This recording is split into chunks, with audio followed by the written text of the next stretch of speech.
নমস্কার, শুভ মহাষষ্ঠী। দুর্গাপুজো তো শুরু হয়েই গেল, আর এখন তো দুর্গাপুজো পঞ্চমী বা ষষ্ঠী থেকেও শুরু হয় না, সেই মহালয়া থেকে শুরু হয়ে যায়। আর এবারই তো দেখছি যে মহালয়া থেকে প্যান্ডেলে প্রচণ্ড পরিমাণে ভিড় হচ্ছে, কারণ দুর্গাপুজো মানেই হচ্ছে বাঙালির কাছে একটা ইমোশান। আর এই 5টা দিন কিন্তু উইদাউট এনি রেস্ট্রিকশান আমরা আনন্দ করি, সে খাওয়া দাওয়া থেকে শুরু করে আড্ডা পর্যন্ত। আর আজকে আমি যে ভিডিওটা বানাচ্ছি এটা দুর্গাপুজো স্পেশাল কোনো ভিডিও না, তোমরা টাইটেলটা দেখেই বুঝে গেছো, চিড়ের পোলাও বা পোহা। আর এই রেসিপিটা আমি আজকে তোমাদেরকে দেখাবো, কারণ তোমরা ডেলি বেসিসে যাতে ব্রেকফাস্ট বলো বা ডিনার তোমরা এটা রান্না করে খেতে পারো। আমি যেভাবে রান্না করি সেটা আমি তোমাদের সাথে আজকে শেয়ার করব। তো চলো দেরি না করে রেসিপিটা দেখে নেওয়া যাক। আর হ্যাঁ, রেসিপিটা দেখে নেওয়ার আগে অবশ্যই কিন্তু চ্যানেলটা সাবস্ক্রাইব করে দেবে এবং পাশে থাকা নোটিফিকেশান বেলটা প্রেস করতে একদম ভুলবে না। তো চলো রেসিপিটা দেখে নিই।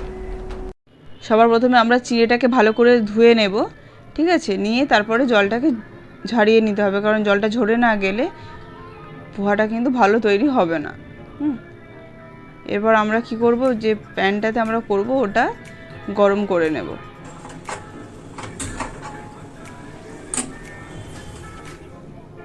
এবার আমি এই গরম প্যানেতে একটুখানি ঘি দিলাম, 1 চামচের মতো ঘি দিয়েছি। তোমরা চাইলে এখানে অলিভ অয়েলও ইউজ করতে পারো। এবার একটু কালো সর্ষে দিয়ে দিলাম। এবার 1 চামচের মতো গোটা জিরে দেব, ঠিক আছে? এটা হালকা করে লাল লাল হয়ে একটু হয়ে যাওয়ার পরে এখানে আমি পিনাটস দিলাম, কাঁচা বাদাম দেব। কাঁচা বাদামটাকে ভালো করে কিন্তু ভেজে নিতে হবে, ঠিক আছে? অনেকে এখানে কাঁচা বাদামগুলো ভেজে নিয়ে তুলে নেয়, তোমরা তুলে নিতে পারো, কিন্তু আমি এখানে তুলবো না। আমি এটাতেই পেঁয়াজ, তারপরে গাজর এগুলো সব দিয়ে দেবো, কাঁচা লঙ্কা। কারণ বাদামটা তুলে নিয়ে যদি আমি এইগুলো দিই তো আমাকে আবার এক্সট্রা করে ঘি ইউজ করতে হবে।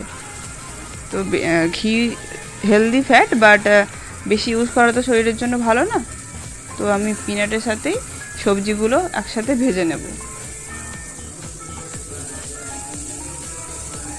এটা যতক্ষণ না লাল লাল করে ভাজা হবে এটা এরকম করে নাড়তে থাকবে।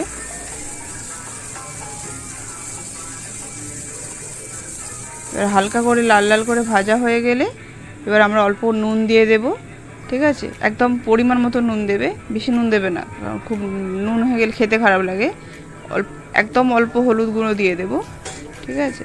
যেহেতু আমরা এটা অল্প তেলে রান্না করছি তো আমরা এটাতে না একটু জল ইউজ করব, কারণ জল না হলে এই গাজরগুলো সেদ্ধ হবে না। জল দিয়ে হালকা করে নেড়ে এবার আমরা এটাকে চাপা দিয়ে দেবো।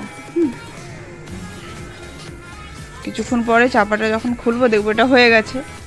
তোমরা দেখে নেবে যে গাজরগুলো সেদ্ধ হয়েছে কি না, ঠিক আছে? যদি গাজরগুলো সেদ্ধ না হয় তখন আর একটু জল দিয়ে দেবে। এখানে একটু ধনেপাতা তোমরা অ্যাড করে দিতে পারো, এটা অপশনাল, ঠিক আছে? করতেও পারো, নাও পারো। অনেকে কারি পাতা ইউজ করে, তো আমার কারি পাতা ছিল না বলে ধনেপাতাটা আমি দিয়ে দিলাম। এবার ওই জল ঝরানো চিড়েগুলো তোমরা দিয়ে দেবে, দিয়ে এটাকে ভালো করে নাড়তে থাকবে যেন মিক্সচারটা ভালো করে হয়। এটা ভালো করে মিক্স করা হয়ে গেলে নামানোর সময় একটুখানি অল্প করে পাতিলেবুর রস দিয়ে দেবে, এতে টেস্ট ভালো হয়। পাতিলেবুর রসটা দিয়ে কিন্তু আর নাড়বে না, তাহলে কিন্তু তেঁতো হয়ে যাবে, ঠিক আছে? সো পোহা রেডি তোমাদের ব্রেকফাস্টের জন্য। এটা কিন্তু খেতে ভীষণ ভালো হয়।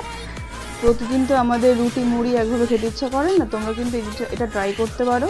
এটা কিন্তু ভীষণ টেস্টি হয়, ঠিক আছে?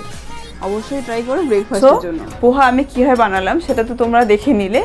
এবার যেটা বলবো যে ওয়েট লসের ক্ষেত্রে পোহা কেন সাজেস্ট করা হয়, কারণ পোহাতে প্রচুর পরিমাণে প্রোটিন আর ফাইবার থাকে, যেই কারণের জন্য আমাদের পেট কিন্তু অনেকক্ষণ ভর্তি থাকে, খিদে কম পায়।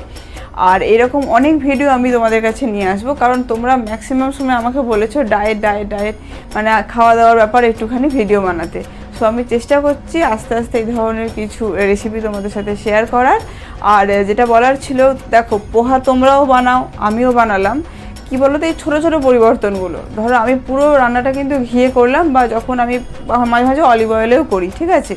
কিন্তু আমরা ম্যাক্সিমাম প্রত্যেকটা বাড়িতে যেটা করে সেটা হচ্ছে যে কি সাদা তেল, মানে রিফাইন তেলে করার চেষ্টা করে। রিফাইন তেল কিন্তু ওয়েট লস যারা করতে চাইছো তাদের শরীরের জন্য কিন্তু ভালো না। হ্যাঁ, মাঝে মধ্যে অকেশনালি এই যে এখন দুর্গাপুজো চলছে, সো লুচি পরোটা এগুলো তো আমাদের বাড়িতে লেগেই থাকে, তখন একটা আলাদা ব্যাপার। বাট ডেলি বেসিসে কিন্তু রিফাইন তেল আমাদের শরীরের জন্য ভালো নয়। ভিডিওটা শেষ করার আগে একটা কথাই বলবো যে এই 5টা দিন ভীষণ মজা করো, পরিবারের সাথে বন্ধুবান্ধবদের সাথে অনেক খাওয়া দাওয়া করো, ঘোরো, প্যান্ডেল হপিং করো, আর মিষ্টি থেকে ফাস্ট ফুড পর্যন্ত সব কিছু খাও, কিন্তু একটু লিমিট রেখে। কোনোটাই অত্যধিক ভালো নয় আমাদের শরীরের জন্য। সুতরাং মিষ্টিও খাবে, চাউমিন, এগরোল, ফুচকা, যা কিছু হয় সমস্ত কিছু খাবে, কিন্তু একটু মেপে। সো আজকের ভিডিওটা এতটাই। আর তোমরা সবাই ভালো থেকো, সুস্থ থেকো। Love you all, take care, tata.